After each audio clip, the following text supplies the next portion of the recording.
Has sido engañado. Te contaron que una mujer con alto poder espiritual es dulce, infinita en cuidados, un ángel que salva a los hombres rotos. Que su destino es sanar, consolar, sacrificarse. Pero Freud vio algo mucho más peligroso. Advirtió que donde imaginamos pureza, el inconsciente esconde hambre de poder. Desde niño te vendieron este mito, la mujer espiritual como figura moralmente superior, paciente sin límites, sanadora de heridas. Que su amor te elevará, completará, hará de ti un hombre entero. Pero, ¿y si nunca fue cierto? ¿Y si la imagen del femenino divino te cegó ante una verdad más oscura y más real? Piénsalo. ¿Por qué tantos hombres se desmoronan ante mujeres que irradian no solo belleza, sino profundidad? Porque ellas ven. Una mujer con verdadero poder espiritual no refleja tu encanto, sino tu sombra. Te muestra las grietas que llevas ocultando toda tu vida. La realidad brutal. La mayoría de los hombres no soporta a ese espejo. Se retiran, arquean, o se rompen bajo el peso de lo que ella despierta. Esa es la verdad oscura que Freud insinuó. La mujer espiritual no es un ángel que te rescata. Es la tormenta que pone a prueba tus cimientos. Y la mayoría de los hombres modernos no está hecha para resistirla. Ningún terapeuta te lo dirá así. Porque una vez que lo veas, no podrás olvidarlo. La única pregunta es, ¿seguirás aferrado a la fantasía de la mujer dócil? ¿O te atreverás a enfrentar el poder del que Freud nos advirtió? Al final de este video, o me odiarás por exponerlo, o jamás volverás a mirar igual a una mujer espiritualmente poderosa. La sociedad te ha vendido un cuento. La mujer espiritual como santa, como dadora desinteresada, como recipiente de amor incondicional. Desde Hollywood hasta gurús de Instagram, siempre la misma historia. Pura, segura, guía de regreso a ti mismo. Pero Freud miró detrás del velo. Dijo que idealizar nunca es inocente. En cuanto colocas a alguien en un pedestal, dejas de verlo. Proyectas tu necesidad de salvación. Y el femenino divino se convirtió en una de las proyecciones más poderosas de la historia humana. Piensa en tantas películas. Un hombre perdido, salvado por la paciencia infinita de una mujer. Ella escucha, sana, se sacrifica, y él renace. Eso es ilusión. La vida real no se parece. Las mujeres espirituales no absorben tus heridas. Despiertan las partes de ti de las que huyes. Freud lo vio en sus casos una y otra vez. Los hombres no caían ante mujeres crueles, sino ante las que los obligaban a ver sus miedos inconscientes. Algunos se hundieron en pánico, ira, incluso enfermedad, cuando las figuras que idealizaban como santas mostraron una autoridad incontrolable. Y la psicología actual lo confirma. Investigaciones en Cambridge revelaron que los hombres subestiman sistemáticamente el impacto de las mujeres con fuerte convicción espiritual. Las imaginan tiernas, y se encuentran intimidados, incluso temerosos, cuando esa autoridad interior los confronta. Ahí se rompe el mito. La mujer espiritual no es simplemente dulce. Su paciencia no es pasividad, es poder. Su silencio no es debilidad, es espejo. Cuando no te rescata ni absorbe tu caos, sientes abandono. En realidad, está probando tu base. Para las mujeres, esto no es condena, es reconocimiento. ¿Sabéis lo que significa que vuestra sola presencia cambie la atmósfera? Para los hombres, es advertencia. Lo que os dijeron que era consuelo, en verdad es confrontación. La mujer espiritual dócil no existe. Lo que existe es más peligroso y más transformador. Y esa verdad cambia todo sobre cómo hombres y mujeres se encuentran hoy. ¿Te incomoda? Debería. Porque la siguiente pregunta es aún más oscura. ¿Y si su espiritualidad no es consuelo, sino un lenguaje secreto del inconsciente, capaz de moldear lo que piensas, cómo actúas e incluso quién crees ser? Eso fue lo que Freud descubrió en sus casos más polémicos. Y cuando los escuches, entenderás por qué los hombres, a lo largo de la historia, han temido más a las mujeres con verdadero poder espiritual que a cualquier espada o corona. Freud nunca creyó que la espiritualidad femenina fuese solo inocencia o pureza. Bajo la superficie, vio sueños, símbolos y rituales que no solo expresaban el inconsciente, sino que lo proyectaban hacia afuera, con fuerza suficiente para desestabilizar a los hombres. No con violencia, sino con algo más inquietante, la capacidad de enfrentarlos a verdades insoportables. Uno de los ejemplos más impactantes aparece en los orígenes mismos del psicoanálisis, el caso de Anne O. A simple vista, frágil, con visiones extrañas, trances y un lenguaje poético incomprensible. Para su familia era enfermedad. Para Freud y Breuer, era la voz del inconsciente hablando con tal intensidad que arrastró incluso a su propio médico. La escena más famosa llegó una noche. Anna gritaba, retorciéndose de dolor, convencida de estar dando a luz al hijo de Breuer. No era biología, sino fuerza psíquica. En ese instante, los límites clínicos se derrumbaron y la vida privada de Breuer se vio invadida. Logró calmarla con hipnosis, pero el impacto fue devastador. Huyó con su esposa en un viaje repentino, que algunos llamaron una segunda luna de miel, intentando reparar las grietas que Anna había abierto en su hogar. Piensa en ello. Una mujer tachada de histérica sacudió la carrera, el matrimonio y la identidad de un médico respetado. No por seducción ni violencia, sino por la pura fuerza de su inconsciente desbordándose en el mundo. Otro caso, el de Dora, mostró el mismo patrón. Llegó como una joven nerviosa, aparentemente delicada, pero sus sueños, casas en llamas, traiciones ocultas, desnudaban los deseos y las hipocresías de los hombres a su alrededor. Freud admitió que su desafío lo incomodó, obligándole a reconocer cuán profundamente una mujer podía alterar el orden que los hombres daban por sentado.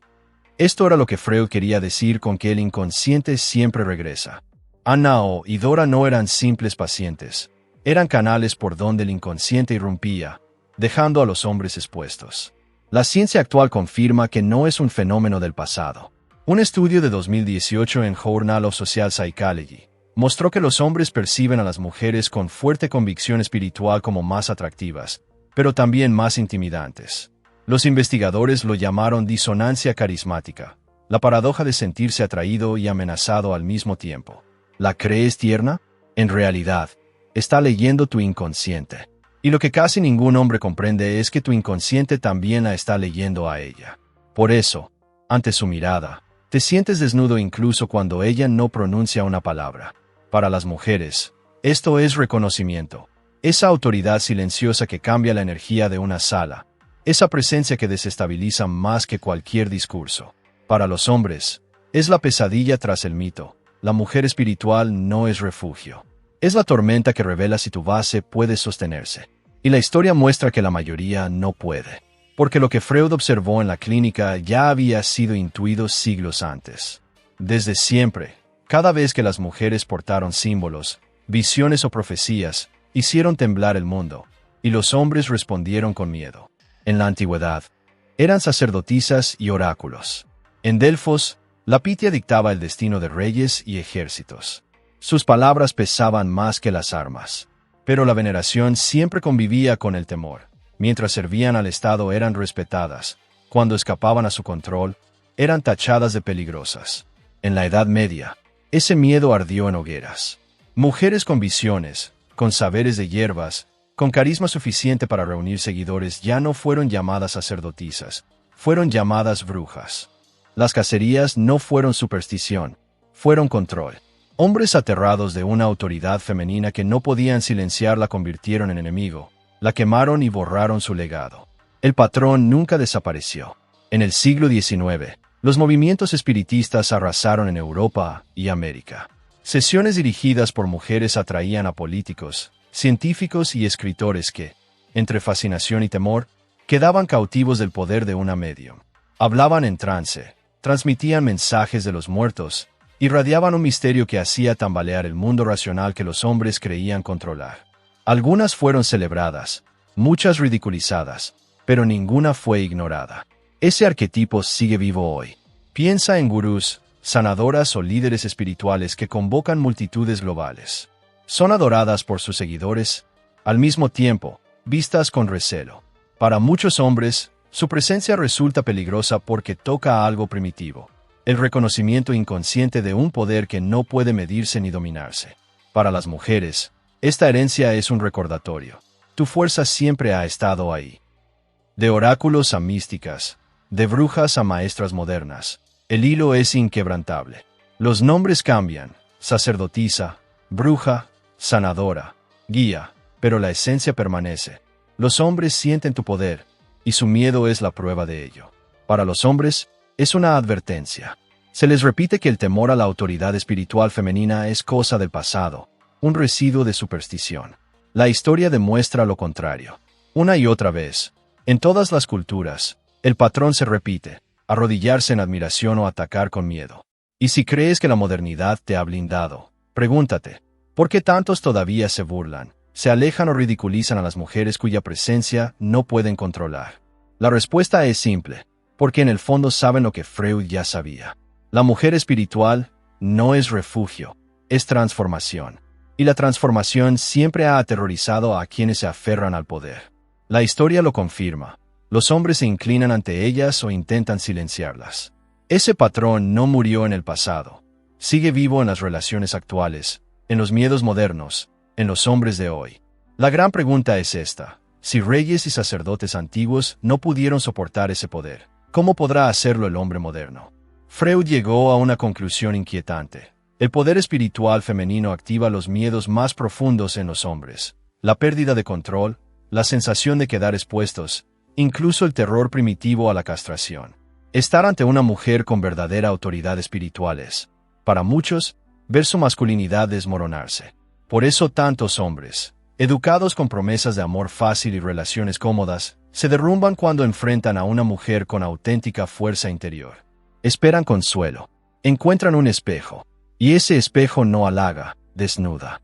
Mira cómo las describen hoy: demasiado intensas, demasiado exigentes, demasiado intimidantes. ¿Qué significa demasiado? Que reflejan la insuficiencia del hombre, su incapacidad para responder preguntas esenciales. ¿Quién soy? ¿Qué creo de verdad? ¿A qué temo? Son cuestiones existenciales, y la mayoría prefiere huir antes que soportar ese fuego. Freud advirtió que los hombres se protegen tras ilusiones de control, estatus, lógica, dominio. Pero la mujer espiritual las derrumba sin mover un dedo.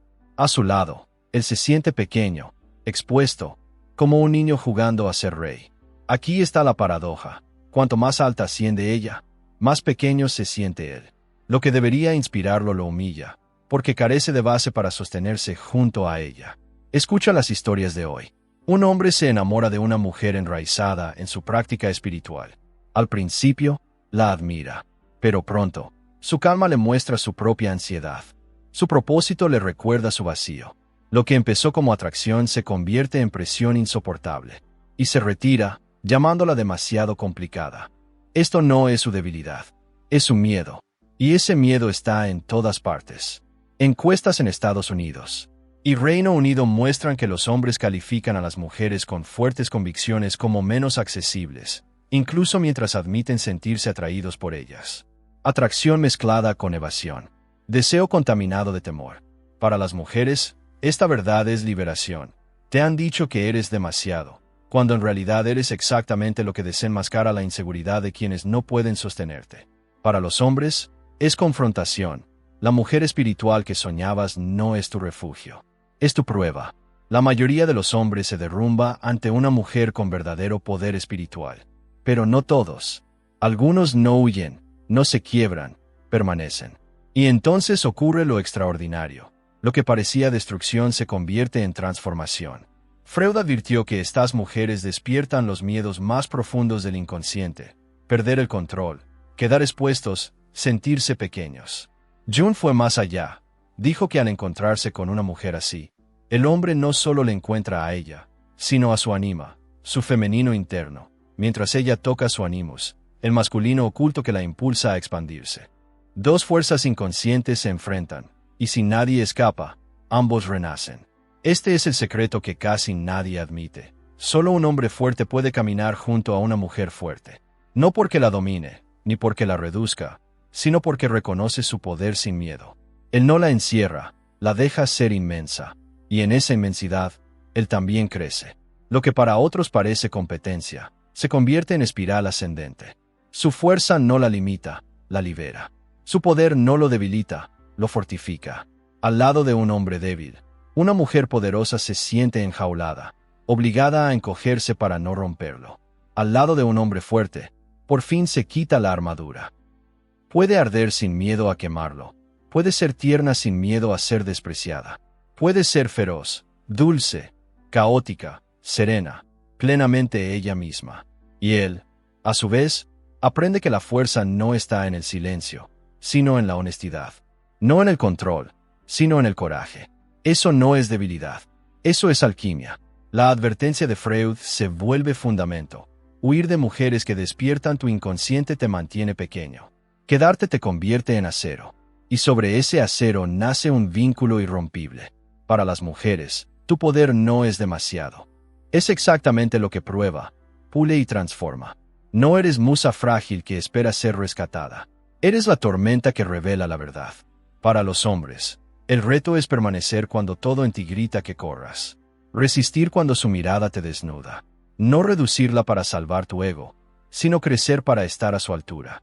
Y aquí está la catarsis. Cuando un hombre así y una mujer así se encuentran, no es el final de ninguno. Es el inicio de ambos. Su amor no se construye sobre ilusiones, sino sobre fuego. No es un refugio frágil, es una llama que purifica y eleva. Así que la elección es tuya. Mujeres, ¿qué aspecto de su fuerza sienten que los hombres no soportan?